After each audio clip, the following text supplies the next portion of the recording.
नमस्कार.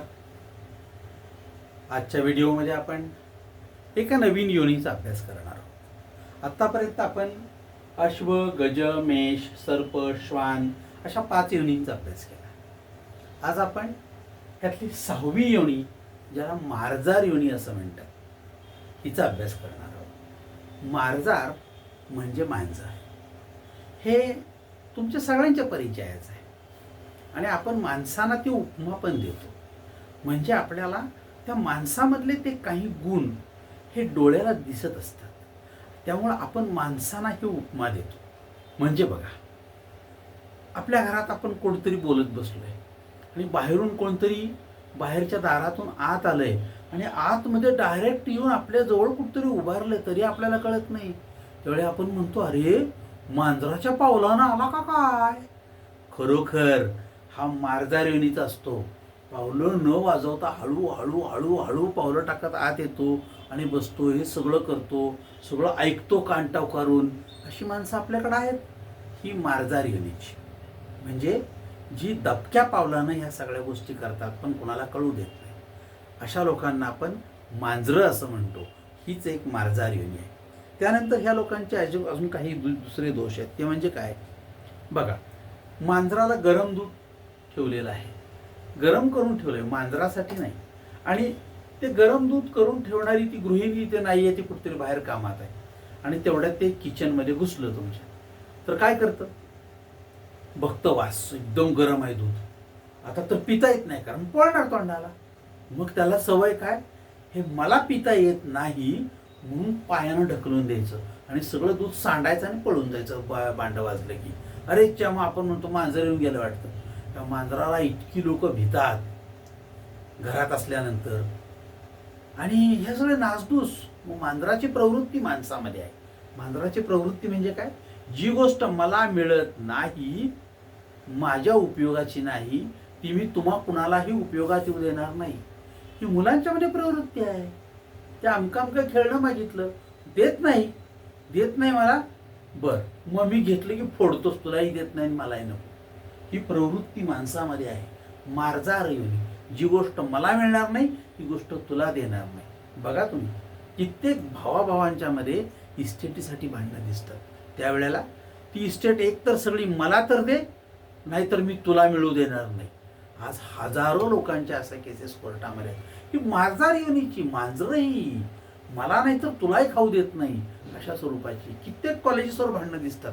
की अमकी एक मुलगी मला आवडते, मग ती मला नाही म्हणते पण तुझ्याकडे बघून हसते, तुलाही मिळू देणार नाही, मी तिला ठोकून काढीन, तुला ठोकून काढीन, काय करेन, पण मला नाही तर तुला मिळू देणार नाही. ही प्रवृत्ती मांजराची आहे.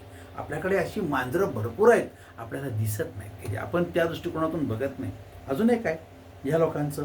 ही भांडणात तरबेज. मांजरांची जर भांडणं तुम्ही बघितली ना कधी, तर ती सोडवायला कोण जाणार नाही.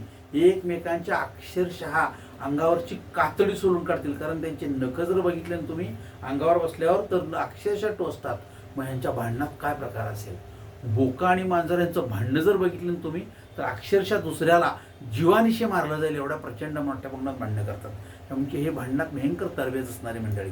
आणि अजून एक म्हणजे काय? ह्या लोकांच्यामध्ये गुप्तता ही अतिशय पाळली जाते. ह्या लोकांचं लग्न होईल, कोणाला सांगितलं जाणार नाही. अरे कधी झालं रे? 6 महिने झाले. मुलं होतील, अरे कधी झाले? ते काय सांगितलंच नाही कुणालाही बोलणार नाही. जागा बदलली, कधी गेला रात्रीतून कुणाला कळणार नाही. ह्या सगळ्यांची गुप्तता ह्यांची जर बघितली तर ह्यांच्या भानगडी किती आहेत कळत नाहीत. आणि नंतर कळतं, अरेच्या तो अमका चेहऱ्यावर एवढा गरीब आणि साधा वाटायचा, त्या अमक्या मुलीला घेऊन पळून गेला. मार्जार योनी, वाटणार सुद्धा नाही हे मांजर एवढं भयानक आहे. चेहऱ्यावर जातो आपण आणि फसतो आणि आपल्याला काय होतं? दया येते. हा जो प्रकार बघितला तर अशी मांजरं, मार्जार योनीची माणसं प्रचंड मोठ्या प्रमाणात आहेत. चेहऱ्यावरचे गुण दिसत नाहीत, अंगातले गुण दिसत नाहीत, अशी ही मार्जार योनी. ह्या योनीतले सगळे दोष माणसामध्ये आहेत, म्हणून तर आपण त्यांना मांजरासारखं म्हणतो. हा जर बघितला तर ही मार्जार योनी ही 2 राशीमध्ये वाटली गेलेली आहे. म्हणजे दोन्ही राशींना मार्जार योनी आहे. एक 7 नंबरचं नक्षत्र पुनर्वसू, की जे नक्षत्र काही प्रमाणात मिथुन राशीमध्ये आणि काही प्रमाणात कर्क राशीमध्ये, म्हणजे 75% नक्षत्र हे मिथुन राशीमध्ये आहे आणि 25% म्हणजे फक्त चौथा चरण हा कर्क राशीमध्ये जातो. म्हणून हे 2 राशीमध्ये दिसणारं नक्षत्र आहे. त्यानंतर आश्लेषा हे जे आहे हे पूर्ण कर्क राशीमध्ये नक्षत्र आहे. त्यामुळे ह्या सलग ज्या राशी आहेत 2, मिथुन आणि कर्क, ह्या 2 राशीमध्ये तुम्हाला हे आश्लेषा आणि पुनर्वसू दोन्ही दिसतील. परंतु दोन्ही नक्षत्रांचे जरी मार्गावरीचे असले तर प्रत्येकाचे ॲटिट्यूड्स, प्रत्येकाचे सगळेचे सगळे लक्षणही वेगवेगळे आहेत. बघूया. पुनर्वसू नक्षत्र हे आद्य नाडीचं नक्षत्र आहे. म्हणजे काय? हे लोक कफानं आजारी असणारे प्रकार असतील. कफ हा यांना दमवणारा असेल. त्यानंतर गण जर बघितला तर हे देवगणाचे आहेत. त्यांच्यामध्ये लबाड पण फार असेल. सांगणार नाहीत काय करणार आहे. लक्षात घ्या, इंटरव्ह्यूला जातील आणि मावशीकडे चाललोय म्हणून सांगतील आणि नोकरी लागल्यानंतर सुद्धा कोणाला कळणार कुठे गेला, जॉईन झालो की, अरे वा वा वा वा वा, काहीही कळू देणार नाहीत. देवगणाची माणसं प्रचंड मोठं लबाड, लोकांना सांगणार नाही शेवटपर्यंत काय चाललंय. ही मोठं तिर्यंक म्हणजे समोर बघून चालणारी माणसं. म्हणजे काय? अक्षरशः ही वर्तमानात चालतात. ही भविष्यात किंवा भूतकाळात जास्त रमत नाहीत. आजचं काय चाललंय ह्याच्याशी त्यांचा व्यापार आणि व्यवहार जास्त असतो. त्यामुळे ही तिर्यंक स्वरूपाची लक्षणं. त्यांची दृष्टी अतिशय चांगली, निखळ आणि सुलोचन असते. हे लोक शक्यतो कुठं फसत नाहीत. कुणी यांना फसवायचा प्रयत्न केला तर हे फसत नाहीत. त्यांची दृष्टी सुलोचनी, म्हणजे कोणीही काही सांगितलं तर 2 वेळा चेक करतील, 2 वेळा बाहेर चौकशी करतील आणि मग हो म्हणतील. प्रथमदर्शनी कुणीही काय सांगितलं त्याच्यावर छाप पडली आणि लगेच हो म्हणला, हा माणूस पुनर्वसू नक्षत्रामध्ये दिसणार नाही. त्यानंतर ही जे रास आहे ही काही तुम्हाला सांगितलं की 75% मिथुन राशीमध्ये हे नक्षत्र आहे आणि 25% हे नक्षत्र कर्क राशीमध्ये आहे. त्यानंतर ह्यांचा वर्ण जर बघितला तर मिथुन राशीत जेव्हा ते असतं तेव्हा यांचा वर्ण शूद्र वर्ण असतो. म्हणजे विचार करण्याची प्रक्रिया ही चुकीची सुरुवात होते, चुकीनं सुरुवात होते.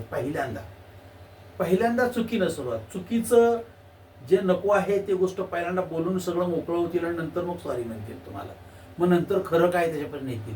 पण त्यापेक्षा थांबावं ना.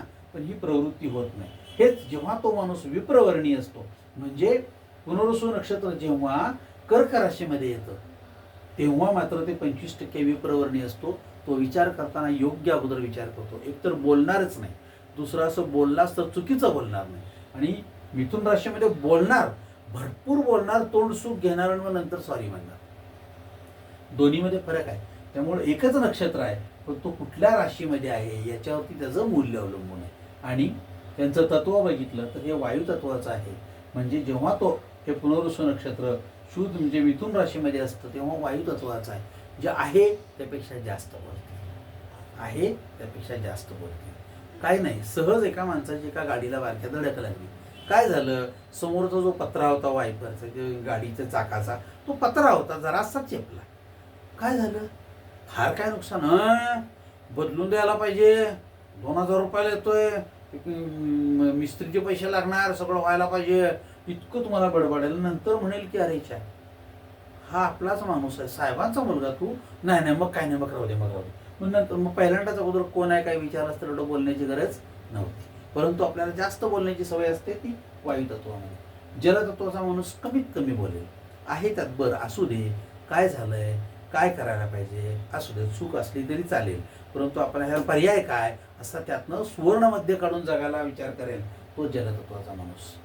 यामध्ये पुनर्वसू नक्षत्रामधलाच माणूस एकाच वेळी 2 प्रकारे जगताना, 2 प्रकारे वागताना आणि 2 प्रकारे आपलं आयुष्य सुंदर करताना दिसतो.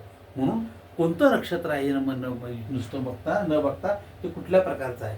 म्हणजे आपल्याला जेव्हा उद्या भविष्य बघायचं असेल, जेव्हा आपल्याला उद्या कार्यालय चालवायचं असेल, जेव्हा एखाद्या माणसाचा अभ्यास करायचा असेल तेव्हा त्याचं नक्षत्र कोणतं आहे आणि त्या नक्षत्रामध्ये कुठल्या राशीत आहे आणि कुठल्या वर्ण आणि तत्वामध्ये आहे याचा विचार करूनच आपण पुढे जायला पाहिजे.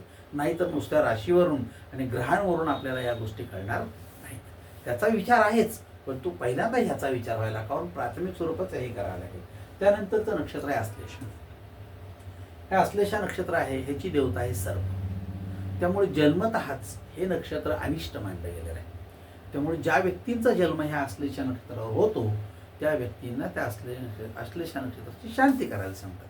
आता ती कधी करतात, कशी करतात, काय करतात तो त्या वेळचा प्रश्न आहे हा. कारण हा धर्मशास्त्रीय निर्णय आहे, हा ज्योतिषशास्त्रामध्ये येणारा नाही. फक्त ज्योतिषशास्त्र सांगेल की तुम्हाला हे नक्षत्र अनिष्ट आहे त्याची शांती करा, ती बाकी मग कशी करायची, कुणी करायची, का करायची, हा त्या वेळचा विषय असेल. आपल्याला त्याने पडायचं नाही. आपण त्याचा विचार त्या वेळेला करणार विचारल्यानंतर. मग आता हे नक्षत्र कसं आहे, हे आहे अंत्यनाडीचं. अंत्यनाडी म्हणजे पित्त प्रकृती. आता अंत्यनाडी म्हणजे पित्त प्रकृती. ह्या लोकांच्या प्रकृतीचे दोष ते आहेत, हे पित्त प्रकृतीचे असतात. त्यामुळे ह्या लोकांना सतत पित्ताच्या त्रासाचा अनुभव जास्त येतो. मग हे राक्षस गणाचे आहेत. भांडणं करायला सुरुवात झाली की तुटून पडायचीच भाषा. सुवर्णमध्ये हा प्रकार फार कमी. त्यामुळं राक्षस गणाचा माणूस हा वादासाठी पहिल्यांदा पुढं उठे आणि नको म्हणला तर तो वादाला तयार होतो. समोरच्या माणसाला उचकवायचं कसं आणि भांडणाला तयार करायचं कसं, यामध्ये हे लोक निष्णात असतील. त्यामुळं आता हे अधोमुखी नक्षत्र आहे. म्हणजे काय, अधोमुखी म्हणजे खाली पाहणारं नक्षत्र. म्हणजे जास्तीत जास्त मागचा भूतकाळ काय आहे हा सारखा उकरायचा. म्हणजे मागं काय झालं बघा, अरे ह्या सांगू नको ना ह्या गोष्टी, पण तो इतिहासामध्ये जास्त रमतो, इतिहास जास्त करतो. मागं जुनं काय झालंय सारखं उगाळायचं आणि त्याच्यावर चर्चा करायची. या स्वरूपाचा माणूस हा अधोमुखी. हा दृष्टीमंद याची. दृष्टीमंद याची याचा अर्थ असा, ह्या लोकांना जे दिसतं, ह्या लोकांना जे पाहायला मिळतं, त्यामध्ये ह्यांची दृष्टी मंद म्हणजे काय, तर ह्याला प्रथम दर्शनी कळत नाही. एखादा छान विनोद झाला तर हा माणूस सर्वात शेवटी हसेल आणि विचारलं की कशामुळं, काय सगळे हसली, खरं काहीतरी म्हणला, हसण्यासारखं काहीतरी बोलला, तुला काय कळलं, मला काहीच कळलं नाही. कारण मंदबुद्धी, लवकर कळत नाही. प्रथमदर्शी ह्या लोकांना कळतच नाही. अशा स्वरूपाचा हा प्रकार असल्यामुळे हा कर्क राशीमध्ये येतो. आता हे नक्षत्र जे आहे ते विप्रवर्णी आहे. विप्रवर्णी म्हणजे काय, ह्या लोकांची बोलण्याची, जगण्याची भाषा जी असते ती नेहमीच सकस आणि चांगली असेल. सुरुवात करताना देखील चांगल्यापासून करतील. म्हणजे एखादी गोष्ट घडली तर त्यामध्ये प्रथमतः चुकीचा विचार न करता चांगला विचार काय आहे असा विचार करून पुढे जाणार. त्यामुळे हे चांगल्या विचारांचा परिपाक असलेलं अत्यंत चांगलं नक्षत्र आहे. परंतु ह्या नक्षत्राची देवता सर्प असल्यामुळं बऱ्याच वेळेला असं लोक म्हणतात की ह्यामध्ये ते गुण दिसतात. म्हणजे काय, सर्प आपल्या मार्गाने चालला असतो, पण कोण मध्ये आलं असं त्याला वाटलं, भीती वाटली की तो अटॅक करतो आणि मग त्या माणसाचं जगणं अवघड करून टाकतो. तशा स्वरूपाची नक्षत्र हे आहेत. म्हणून आश्लेषा नक्षत्र त्या स्वरूपाचं मानलं गेलेलं आहे. त्यामुळं बऱ्याच वेळा आश्लेषा नक्षत्राच्या मुलींची लग्न सुद्धा त्यामुळे अडतात का, ज्योतिषी काहीतरी चुकीचं सांगत असले पाहिजेत. त्यामुळं शांती गेली तर खरं तर हे दोष जायला पाहिजेत, परंतु चुकीचं सांगितलं की अवघड आहे सगळं आहे. त्यामुळं आता हे जलतत्वाची रास आहे. म्हणजे काय, तर पाण्याचा गुणधर्म मी तुम्हाला काल सांगितला, जी पंचमहाभूत आहेत त्या सगळ्यांचा आपल्यावर परिणाम होतो. कारण हा देह पूर्ण पंचमहाभूताने व्यापलेला आहे. आपल्या शरीरामध्ये वायू आहे, आपल्या शरीरामध्ये जल आहे, आपल्या शरीरामध्ये पृथ्वी तत्व आणि अग्नी तत्व आहे. अग्नी आहे म्हणून तर सगळं चाललेलं आहे. आणि पृथ्वी तत्व ही सहनशीलतेची परिसीमा आहे. आणि हे सगळं मिळून आकाश या तत्वामध्ये बसवलेलं आहे. आकाश म्हणजे हे सगळं एका पाटीमध्ये आपण जर हे 4 गुणधर्म घातले तर ह्या शरीर नावाच्या पोत्यामध्ये हे 4 गुणधर्म भरलेले आहेत. म्हणून बघा, पाणी वाया जात नाही कुठं आपलं, अग्नी वाया गेलेली दिसत नाही आपल्यातला, जल वाया गेलेली दिसत नाही आणि आपल्यातली पृथ्वीची सहनशीलता ती वाया गेलेली दिसत नाही आपली कुठं. त्यामुळं ह्या 4ही गुणांचा समुच्चय एका शरीरामध्ये होतो, हे आकाश तत्व आहे. मग त्यामध्ये ही जलतत्वाची रास आहे. जलतत्वाचे जे चांगले गुण आहेत पण वाईट पण गुण असे आहेत जलतत्वाचे की हे माणसाला जिवंतपणी जलतत्व मारतं आणि मेल्यावर तारतं. बघा तुम्ही, पोहता येणारा माणूस पाण्यात पडला की बुडून मरतो आणि मेला की परत तो वर तरंगतो. मग अगोदर तरंगलाच तर चाललं नसतं का, पण नाही, हे माणसाला दोन्ही बाजूनं तारत नाही, एका बाजूनं तारतं. म्हणजे जिवंत असताना त्रास देतं आणि मृत्यूनंतर मात्र त्याला ते तारतं. असं जर असेल तर जलत्व हे आपल्याला बऱ्याच वेळेला हानिकारक ठरण्याची शक्यता असते. त्यामुळे विचार तो करायचा की आपण जलतत्वामध्ये आहोत, त्यावेळेला आपल्याला ह्या कुठल्या तत्वाचा विचार आपल्यामध्ये जास्त होते. ह्या सगळ्यांचा ही मार्जार योनी आहे. त्यामुळं ह्या मार्जार योनीची वैशिष्ट्य ही आहेत. ह्या मांजरापासून आपल्याला काय शिकायला मिळालं, आपल्यात असणारे चोरून बघायचे, चोरून ऐकायचे, चोरून पावलं टाकून एखादी गोष्ट करायची हे गुण. त्यानंतर ते एखादी न मिळाल्यास मला नाही तर तुला पण नाही असं जर म्हणायचं तर ती नष्टच करायची हा एक गुण. दबक्या आवाजात ह्या सगळ्या गोष्टी ऐकायच्या लोकांच्या, असा सगळा मोठा प्रकार आपल्या घरामध्ये असतो. असं मांजर कोण आहे बघायला पाहिजे. भांडणात तरबेज असणारं मांजर कुठलं आहे बघा आपल्यातलं. आणि ह्या सगळ्या गोष्टीमध्ये अतिशय गुप्तता पाळणारं हे तत्त्व ह्यांच्यामध्ये असतं. ह्या लोकांना कोणाला सांगू नको म्हटलं की अजिबात सांगणार नाहीत. पण ह्यांची गुप्तता एवढी असेल की स्वतःहून कोणाला काही गोष्टी सांगायची शक्यता नाही. खोदून खोदून काढावं लागतं तेव्हा एखादी गोष्ट बाहेर पडते. त्यामुळे अशा तत्वाचं मार्जार योनीची ही 2 नक्षत्र आपण आज बघितली. सगळ्यात चांगली कुठली योनी, तर त्यावेळी आपल्या लक्षात येईल की 2 योनी कुठल्या. आज आपण बघितलं मार्जार योनी म्हणजे काय. आज आपण थांबूया. उद्या याच्यानंतरची पुढची योनी मूषक योनी असेल. हा मार्जार योनीचा अभ्यास करा, विचार करा, वाचा, भरपूर अभ्यास करा. काय लागलं तर मला कमेंटमध्ये खाली आपण विचारू शकता. लाईक करा, सबस्क्राईब करा. जास्तीत जास्त लोकांना हे शिकता यावे यासाठी तुम्ही प्रयत्न करा. तुम्ही शिका आणि चांगलं शिका. मलाही विचारा, मला तुमच्याबरोबर शेअर करायला, तुमच्या प्रत्येक प्रश्नाला उत्तर द्यायला आवडेल आणि मी तुमच्याबरोबर असेन. मस्त शिका आणि शिकून चांगले ज्योतिषी व्हा, जेणेकरून तुम्ही स्वतः मनोविकृत होणार नाही याचा विचार जास्त आम्ही करणार आहोत. आलं लक्षामध्ये. त्यामुळं आज आपण थांबूया. नमस्कार.